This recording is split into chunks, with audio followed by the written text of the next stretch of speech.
కనిగిరి నియోజకవర్గం సిఎస్పురం మండలం కె అగ్రహారంకు చెందిన వైసీపీ నాయకులు కార్యకర్తలు తెలుగుదేశం పార్టీలో జాయిన్ అయ్యారు. వైసీపీ పార్టీని వీడి టీడీపీలో జాయిన్ అయిన వారందరికీ టీడీపీ ఎమ్మెల్యే అభ్యర్థి డాక్టర్ ముక్కు ఉగ్ర నరసింహారెడ్డి పార్టీ కండువా కప్పి సాదరంగా ఆహ్వానించారు. రాబోయే ఎన్నికల్లో కూటమి ప్రభుత్వం ఏర్పడుతుందని ధీమా వ్యక్తం చేశారు.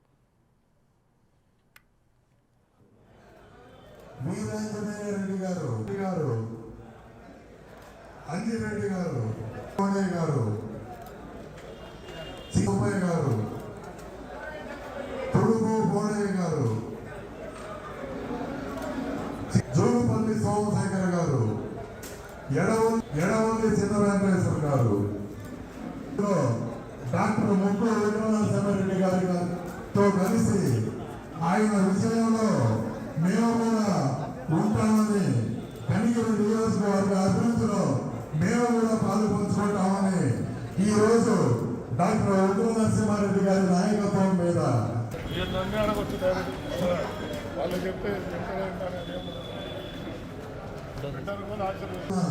నమస్కారాలు.